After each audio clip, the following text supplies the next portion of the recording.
estamos de regreso. Estamos en comunicación con Horacio Calderón. Horacio Calderón es analista internacional, pero además tiene gran experiencia y muchísimo conocimiento sobre el tema. Puede ayudarnos a entender qué es lo que ha pasado, ¿no? Y qué pasa por estas horas con el submarino Ara San Juan. Calderón, buen día. Aquí Julián Guarino y Daniela Ballester, los saludamos. ¿Qué tal, Daniela, tanto tiempo? Julián, ¿cómo estás? ¿Qué tal? Gracias por atendernos. Por favor. Bueno, triste contactarnos en esta ocasión, ¿no? Y por este tema, porque la verdad que la preocupación es mucha y la información es muy poca. ¿Qué es lo primero que puede decirnos respecto de lo que ha pasado en las últimas horas? Para mi punto de vista, este submarino ya no es solamente desaparecido, sino que está definitivamente perdido en cuanto a la vida de los tripulantes. Por lo menos la probabilidad de que los tripulantes estén vivos es bajísima, casi nula. Nunca diría yo esto si no fuera porque yo realmente, como miembro de la familia naval también, me he sentido realmente muy conmocionado por las declaraciones de los mismos familiares. O sea, enterados ya los familiares de esto, de que no van a recuperar vivos a sus seres queridos, y ya nada me impedía a mí hacer público las presunciones que yo tenía de días atrás. Calderón, ¿esta presunción tiene que ver con qué? ¿Con la explosión? ¿Con la ubicación en la cual está en este momento el submarino? Algunos dicen que podría estar a 3.000 metros de profundidad. ¿Con la falta de oxígeno? Digo, ¿cuáles son los elementos que usted toma para dar esta definición? Bueno, yo, primero que todo, el submarino, yo aclaro que yo fui representante del astillero Manuel Lomé García, que construía los submarinos TR-1700, que son gemelos al Ara San Juan, que es el que está en este momento perdido, y el Ara Santa Cruz, que está en reparación, ¿no? Eso para aclarar que no estoy hablando como analista internacional, sino con los conocimientos lógicos por haber sido representante de estas unidades, ¿no es cierto? En Medio Oriente, bueno, se me pidió en su momento que lo hiciera, etcétera. Las presunciones que yo tenía, primero que todo con respecto, y la preocupación, que eso era equivalente a lo que estaba comentando la Armada oficialmente por boca del capitán de navío Enrique Balbi, que es submarinista, de que tenían una limitación en el oxígeno. Normalmente por manual esta unidad tiene oxígeno para 100 horas, ¿no? Teniendo en cuenta más o menos la tripulación establecida, que es de 36 tripulantes. En este caso había 44 tripulantes. Bueno, ese tiempo de 100 horas se puede alargar, no hay una ciencia exacta al respecto, porque todos los submarinos llevan una especie de tanques o recipientes con una sustancia que se llama cal soda. Esa sustancia se esparce en el piso y absorbe el anhídrido carbónico. O sea que esas 100 horas podían extenderse 120 y 130. Además, hay una maniobra de manual preestablecida para estos casos, o protocolo, como quiera llamárselo, que hace que el comandante envíe a sus camas, a sus literas, a los tripulantes que no son esenciales en ese momento, ¿para qué? Para que se consuma la menor cantidad posible de oxígeno. Agotado ya eso, mis presunciones ya eran graves. Pero ¿por qué también, Julián, Daniela? Sí. Porque, cuando un submarino está en emergencia, y yo hablo específicamente de este que conozco, hay varias maniobras que pueden hacer. La primera maniobra, por supuesto, es subir y quedarse en superficie. Y tomar contacto con el teléfono satelital que tienen en este caso en la unidad.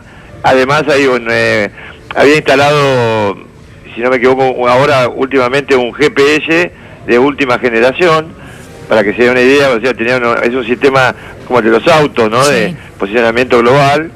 Y además están las bengalas, estamos hablando siempre cuando está en superficie, las bengalas, y la posibilidad de quedarse en superficie y pedir socorro. Eso no ocurrió. Entonces, ¿qué es lo que uno tiene que presumir? Que el submarino se encuentra en inmersión. Cuando está en inmersión, en estado de emergencia, manualmente puede eyectarse algo que se llama, es una boya de señales. La boya emerge, la boya emerge y lanza señales para que pueda ser localizado el satélite, por satélite. Calderón, Sí, quiero preguntarle respecto de su experiencia, digamos, durante estos últimos años. Se habla muchísimo de cómo fue esa reparación en 2008, en qué estado estaban o estuvo durante estos 3 años el submarino funcionando. ¿Qué nos puede decir respecto de, según su mirada, ¿no? Sí. ¿Cuál era el estado? ¿Cómo se ha trabajado desde lo que es el interior de las Fuerzas Armadas respecto de este tema? Bueno, usted me está hablando de la reparación de media vía que se le hizo. Sí. Bueno, esa reparación comenzó en el papeleo en el año 2008, pero en definitiva el trabajo específico tuvo inicio en el año 2010. Sí. Y constó de tres partes, con tres contratos entre la Armada Argentina y Tandanor, para lo que es el corte del casco. Hay que darse cuenta que el casco fue cortado, el submarino fue cortado por la mitad como si fuera una banana, las partes separadas, ¿no es cierto? Y se desarrolló físicamente en las instalaciones de Almirante Storni. Bueno, muy bien. La obra se divide en 3 grandes contratos.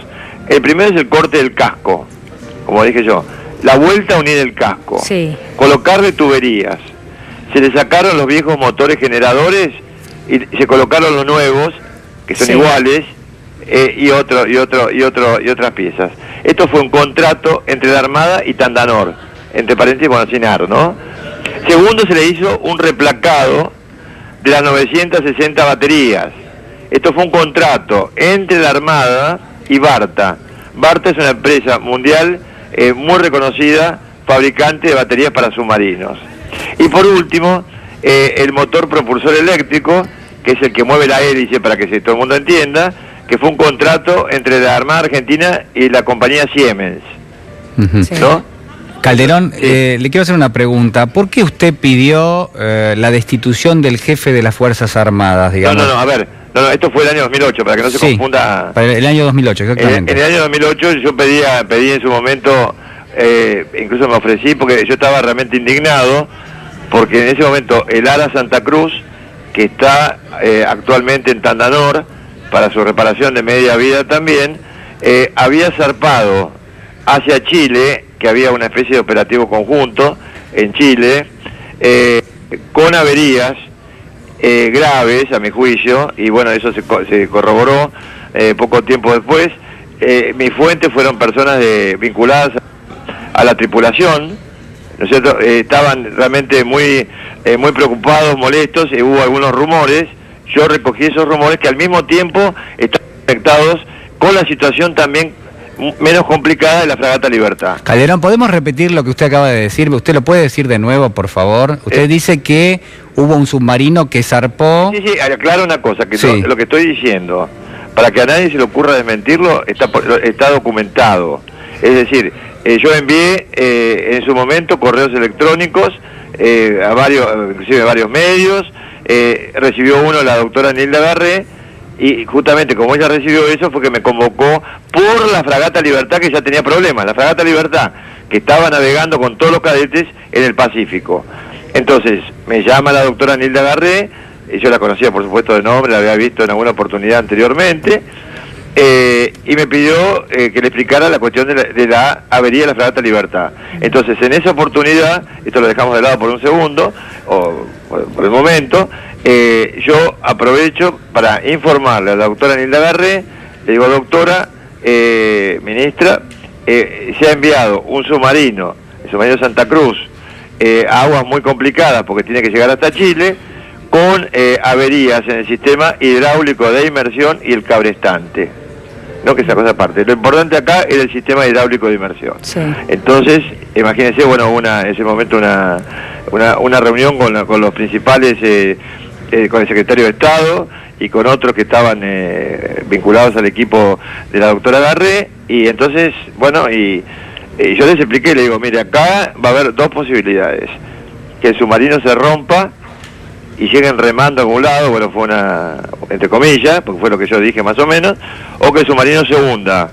Si el submarino se llegara a hundir, no a sumergir voluntariamente por el comandante, etcétera, a hacer un hundimiento, como puede haber pasado con la Argentina no tiene la capacidad de rescate para este tipo de unidades en situación de emergencia. Y bueno, esto aparte tampoco lo podíamos tener. Fíjense lo que está ocurriendo ahora. Hace falta un acuerdo internacional como el que está en vigencia, que permite la asistencia de un montón de países del mundo.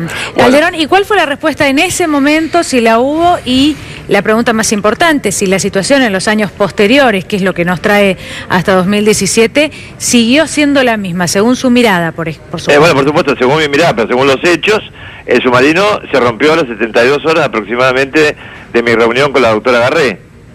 Se rompió, el submarino se averió. Sí. Y tuvo que ser, reparado en Ushuaia.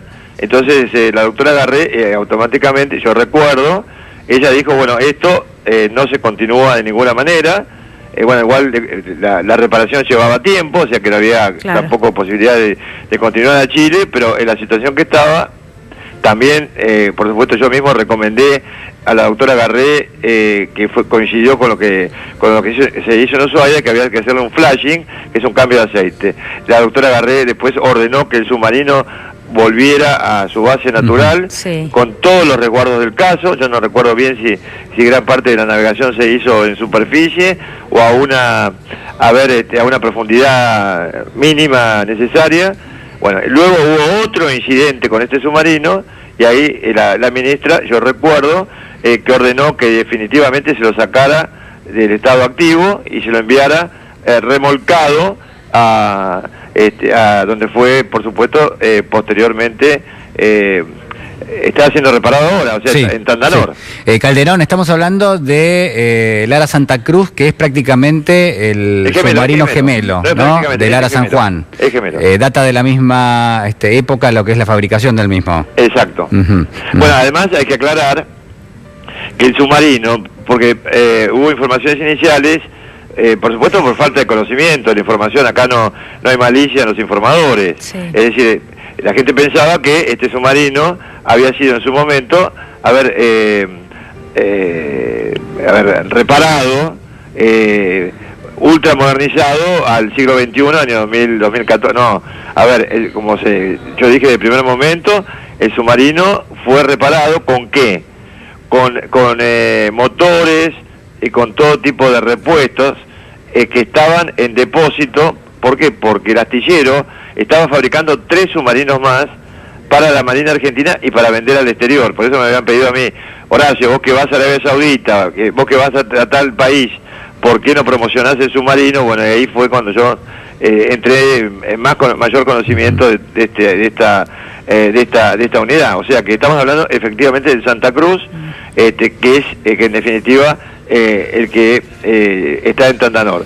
El gemelo es el submarino San Juan, al cual se le hicieron las reparaciones que yo acabo de comentar con las partes que se sacaron de estos 3 submarinos, para que no se confundan los nombres de los submarinos. Vuelvo a reiterar, el submarino que está ahora perdido, bueno, ese submarino fue reparado con componentes de los submarinos que nunca se construyeron porque el doctor Carlos Menem desactivó lamentablemente la industria de submarinos acá en la Argentina. Calderón, muchísimas gracias por hablar con nosotros. Ha sido claro, es muy complicado ese tema. Muchas gracias, ha sido muy claro, muchas gracias.